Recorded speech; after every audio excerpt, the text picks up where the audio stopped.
Hello दोस्तों, हमारे YouTube channel books play में आप सभी का स्वागत है। हम बात कर रहे हैं बेस्ट सेलिंग अमेरिकन लेखक रॉबर्ट ग्रीन की किताब मास्टरी की समरी के बारे में। अपनी इस बेहतरीन किताब में लेखक रॉबर्ट ग्रीन ने बड़े ही रोचक ढंग से ये बताया है कि किसी भी कला या कौशल में मास्टरी हासिल करने के लिए हमें एक प्रॉपर गाइडेंस और रेगुलर प्रैक्टिस की जरूरत पड़ती है। लेखक ने आगे बताया है कि ये गाइडेंस हम अपने फील्ड के पहले से मौजूद मास्टर्स से ले सकते हैं। इतिहास और आज के सफल मास्टरों के जीवन से प्रेरणा लेकर हम भी उनकी तरह सफलता की बुलंदियों को छू सकते हैं। इस वीडियो को देखकर आप निश्चित रूप से कुछ नया सीखेंगे। दोस्तों, ये वीडियो का चौथा पार्ट है। इस वीडियो के बाकी सभी पार्ट का लिंक नीचे डिस्क्रिप्शन में दे दिया हूँ। इस वीडियो को देखने के बाद आप बाकी पार्ट्स को जरूर देखें। तो चलिए शुरू करते हैं। Chapter 5, see people as they are, social intelligence. लोगों को वैसे ही देखें जैसे वो हैं, सामाजिक बुद्धिमत्ता। दोस्तों, लेखक रॉबर्ट ग्रीन कहते हैं कि हमें दो तरह की नॉलेज होनी चाहिए। पहला, मनुष्यों की स्पेसिफिक नॉलेज जो हमें बताएगा कि लोग दुनिया को किस तरह से देखते हैं, और दूसरा जनरल नॉलेज जिससे हमें लोगों के व्यवहार के बारे में जानकारी मिलेगी और उनकी पॉजिटिव और निगेटिव भावनाओं का पता चलेगा। चलिए अब इन दोनों नॉलेज को एक एक करके समझते हैं। स्पेसिफिक नॉलेज, रीडिंग पीपुल, विशिष्ट ज्ञान, लोगों को पढ़ने के लिए। दोस्तों, आपको लोगों को वैसे ही समझना होगा जैसे वह असल में होते हैं। आपको लोगों पर ध्यान देना सीखना होगा जिससे आपको यह पता चल जाए कि वह असल में कैसे हैं। आपको उनके शब्दों पर ध्यान देने की बजाय उनकी आवाज़ की टोन, उनकी नज़रें और उनकी बॉडी लैंग्वेज पर ध्यान देना होगा। आप लोगों से ऐसे बात करें जिससे वह भावनाओं में बह जाएं, क्योंकि इमोशनल होकर वह आपको अपने बारे में ज़्यादा बताएंगे। किसी भी व्यक्ति का असली स्वभाव तभी पता चलता है जब वह गहरी भावनाओं में डूब जाता है, जैसे कि तनाव में होना या बहुत खुश या उत्साहित होना। अगर आप ध्यान से देखेंगे तो जब कोई व्यक्ति बहुत अधिक तनाव में होता है या बहुत खुश और उत्साहित होता है तो उसका असली स्वभाव आपके सामने उजागर हो जाता है। कुछ लोगों का असली स्वभाव तब पता चलता है जब वह बहुत गुस्से में होता है। ऐसा करने से आप लोगों के बारे में अच्छी तरह से जान पाएंगे और उनके साथ वैसे ही व्यवहार करेंगे। General knowledge. दोस्तों, अब बात करते हैं जनरल नॉलेज की।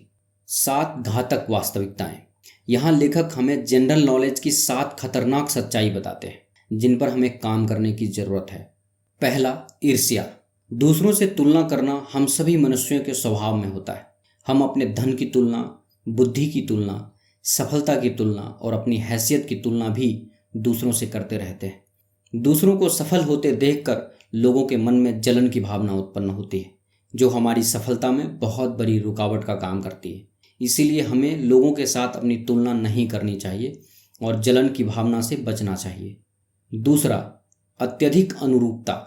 जब लोग समाज में किसी भी तरह के ग्रुप बनाते हैं या संगठन बनाते हैं तो उनके अंदर एक तरह की असुरक्षा उत्पन्न होती है। लोग एक दूसरे को यह दिखाने की कोशिश करते हैं कि वह उनके और दूसरे लोगों के बीच के अंतर का आदर करते हैं, लेकिन वास्तव में जो स्पष्ट रूप से अलग है वो असहज महसूस करते हैं। तीसरा, कठोरता। दुनिया कई तरीकों से जटिल हो गई है और जब भी हमें ऐसी जटिल परिस्थिति का सामना करना पड़ता है तो हम अपनी आदतें और रूटीन ऐसी बनाने की कोशिश करते हैं जिससे हमें ऐसा लगे कि परिस्थिति हमारे नियंत्रण में है। सबसे अच्छी स्ट्रेटजी होती है कि हम दूसरों की कठोरता को स्वीकार करें और उनके विचारों का सम्मान करें।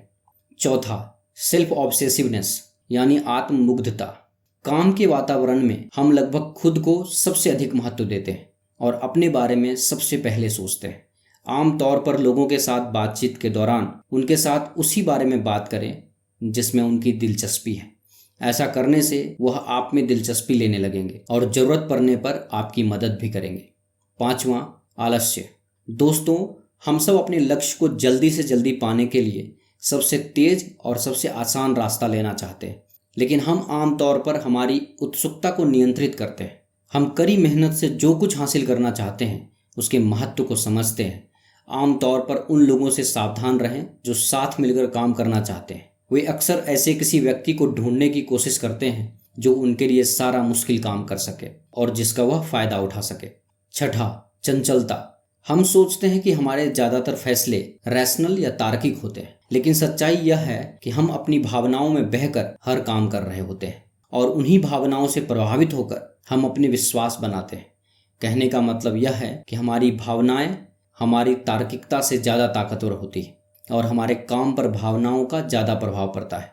इसीलिए हमें अपनी भावनाओं पर नियंत्रण रखना चाहिए। 7वां, पैसिव एग्रेशन, निष्क्रिय आक्रामकता। किसी भी प्रकार की पैसिव एग्रेशन या शांत गुस्से का मूल कारण है डर। इसलिए हमें अपने मन में किसी भी प्रकार का डर नहीं रखना चाहिए। सामाजिक बुद्धिमत्ता प्राप्त करने की रणनीतियाँ। अपने काम के माध्यम से बोलें। अगर आप किसी ग्रुप में काम कर रहे हैं और आपको लगता है कि आप पर पॉलिटिकल दबाव है, तो भी आपको चिंता नहीं करनी चाहिए। आपका ध्यान केवल अपने काम पर होना चाहिए और जब आप अपने काम को कुशलता से करेंगे तो उन लोगों में आप अलग दिखाई देंगे जो बोलते ज़्यादा हैं और काम कम करते हैं। स्वयं को वैसे ही देखें जैसे दूसरे आपको देखते हैं। लगभग हम सभी में किसी न किसी प्रकार की कमियां होती हैं। कुछ कमियां हानि रहित होती है, लेकिन कुछ ऐसी होती है जो हमें मुसीबत में डाल सकती है। कई बार ऐसा होता है कि हम बहुत ज़्यादा बोलते हैं या लोगों की आलोचना के प्रति बहुत ईमानदार होते हैं या बहुत आसानी से गलती कर बैठते हैं। आप खुद के साथ ईमानदार रहें और देखें कि आपके अंदर कौन कौन सी कमियां हैं और उन्हें सुधारने की कोशिश करें। जब आप खुद को लोगों की नज़रों से देखेंगे तो आपको आपकी कमियां पता चल जाएगी और थोड़ी सी कोशिश करने से आप उन्हें सुधार लेंगे। मूर्खों को खुशी से सहना। हम सब अपने जीवन में कभी न कभी मूर्खता का व्यवहार करते हैं। ऐसे मौक़ों पर हम अपना आपा खो बैठते हैं। यह लगभग हर व्यक्ति का स्वभाव होता है। अपने अंदर की मूर्खता को देखने से आप दूसरों की मूर्खता को भी स्वीकार कर पाएंगे। ऐसा करने से आप दूसरों की मूर्खता पर मुस्कुराएंगे और उन्हें बदलने की कोशिश नहीं करेंगे। Chapter 6, awaken the dimensional mind, the creative active. Dimensional mind को जागृत करें। रचनात्मक सक्रियता। दोस्तों, जब हम बच्चे होते हैं तो हमारी इमेजिनेशन पीक पर होती है। हमारे मन में हजारों सवाल होते हैं। हम इस दुनिया को एक्सप्लोर करना चाहते हैं, लेकिन जैसे जैसे हम बड़े होते हैं हम सोसाइटी के रूल्स और रेगुलेशंस में बंधने लगते हैं। हमारी जिम्मेदारियां हमें अपने सपने पूरे करने से रोकने लगती हैं और हम उतने क्रिएटिव नहीं रहते जितने कि बचपन में हुआ करते थे। क्रिएटिव एक्टिव स्टेज बच्चों जैसी जिज्ञासा और एक्सपर्ट स्किल्स का कॉम्बिनेशन है। यहाँ क्रिएटिव से मतलब है कि हम हाईली प्रोडक्टिव बने, नया सीखने की इच्छा को खत्म ना होने दें और हमेशा सीखते रहें। हम किसी आर्टिस्ट की तरह बन सकते हैं। एक्टिव से हमारा मतलब है कि हम ओरिजिनल बने। हमें दूसरों की नकल करने की ज़रूरत नहीं है। हम अपने आप में परफेक्ट हैं। सामाजिक नियमों से हटकर देखें तो हम सब कुछ नया और अलग करने की क्षमता रखते हैं और इसका ग्रेट एग्जाम्पल हमारे सामने है मोजार्ट का ग्रेट म्यूजिक। उनकी कंपोजिशन जिसमें ऑर्केस्ट्रा के सारे स्किल्स हैं। मोजार्ट से पहले का थिएटर म्यूजिकल लाइट और मेलो था, मगर अपने 2 दशकों के अनुभव से मोजार्ट के दिमाग में एक बड़ी पिक्चर बन चुकी थी। उन्होंने ऐसा म्यूजिक क्रिएट किया जो हर तरह की भावनाओं को एक्सप्रेस करता था, क्योंकि जिन प्ले के लिए वो म्यूजिक कंपोज करते थे उनके हर कैरेक्टर के हिसाब से मोजार्ट ने म्यूजिक बनाया था और ये एक नया ट्रेंड था जो सिर्फ मोजार्ट ने सेट किया था। उनके म्यूजिक सुनकर लोग शॉक्ड रह गए। उन्हें ये बड़ा दर्दनाक लगता था, लेकिन मोजार्ट यूरोप का एक नए स्टैंडर्ड बन के उभरे। एक वो ही थे जिन्होंने वर्ल्ड ऑफ थिएटर को हमेशा के लिए बदल कर रख दिया था। ये थी मोजार्ट की अमेजिंग मास्टरी। अपनी लाइफ के लास्ट 10 सालों में उन्होंने अमेजिंग म्यूजिक क्रिएट किया। उन्होंने ओवरट्यूर्स बनाया, सोनाटा क्रिएट किया और ओपेरा म्यूजिक दिया जो आज किसी खजाने से कम नहीं समझा जाता। मगर अफसोस कि ये ग्रेट आर्टिस्ट सिर्फ 35 साल की उम्र में चल बसा, लेकिन जाने से पहले वो अपनी लाइफ का मकसद पूरा कर गया। लेखक आगे कहते हैं, आप जैसे जैसे अपने काम के बारे में सीखते हैं और अपने कार्य क्षेत्र के नियमों को अच्छी तरह से जानते हैं, वैसे वैसे आपका दिमाग पहले से ज़्यादा सक्रिय हो जाता है और आप इस ज्ञान को अपनी ज़रूरतों और इच्छाओं के अनुसार उपयोग करने की कोशिश करते हैं। आपका लक्ष्य अपने सबकॉन्शियस माइंड को सक्रिय करना है ताकि आप अपने स्किल्स को बेहतर कर सकें और आगे बढ़ते रहें और नई नई चीज़ें सीखते रहें।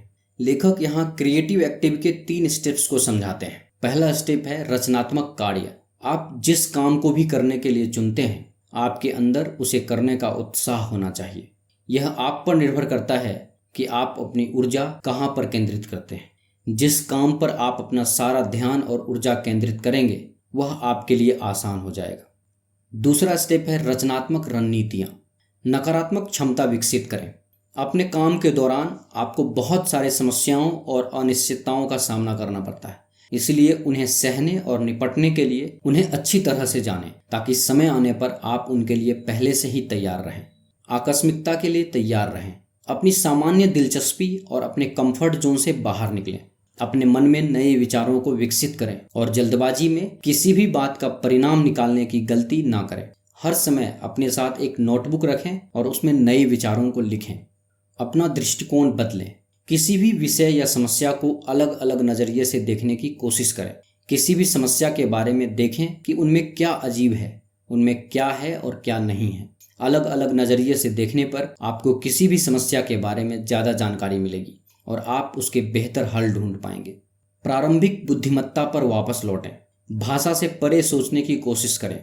जिन चीज़ों को शब्दों में बयान नहीं किया जा सकता उनको विजुअल लैंग्वेज, मॉडल या चित्रों के जरिए समझाने की कोशिश करें।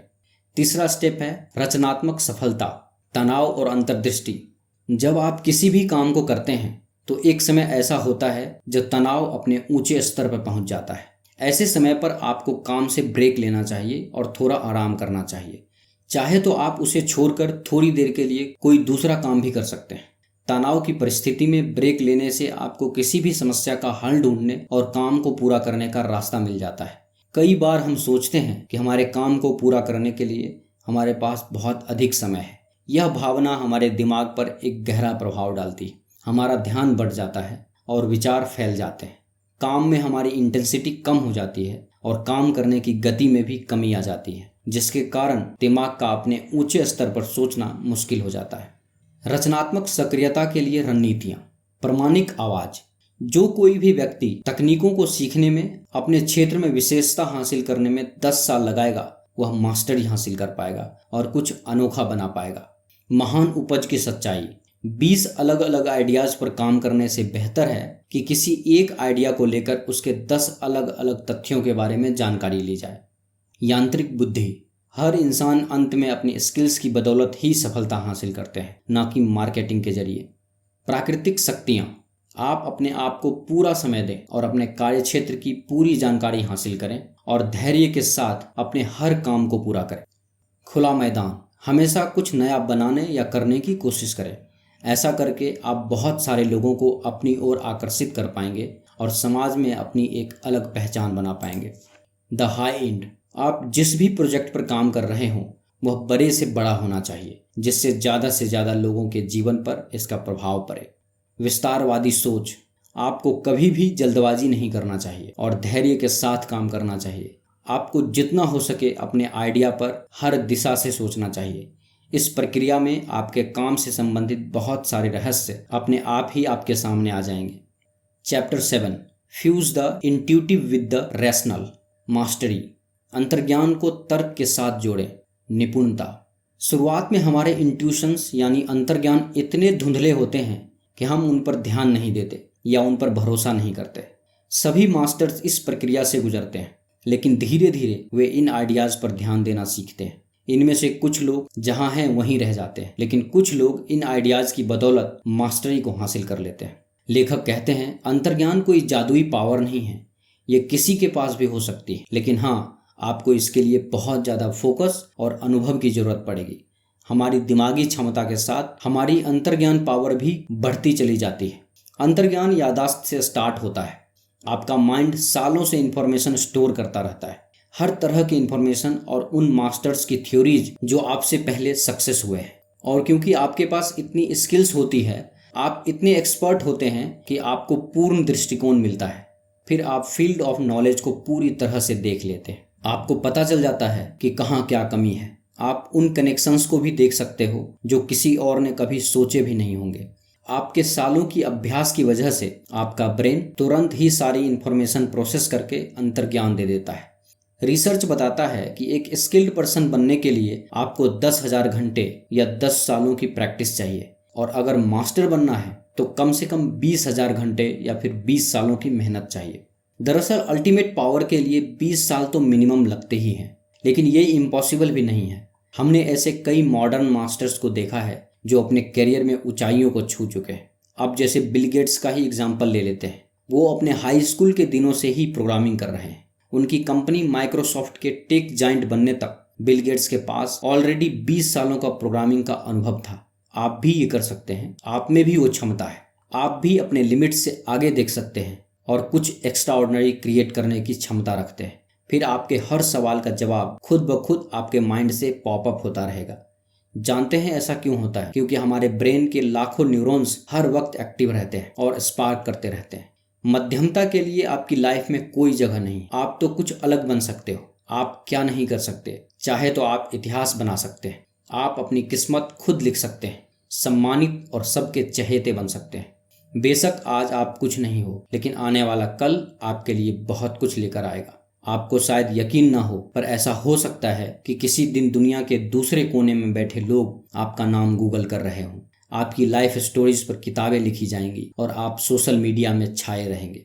लेकिन आपको यह सब एक ड्रीम लग रहा होगा, पर ऐसा नहीं है। ड्रीम सच भी होते हैं। दुनिया में सब कुछ पॉसिबल है।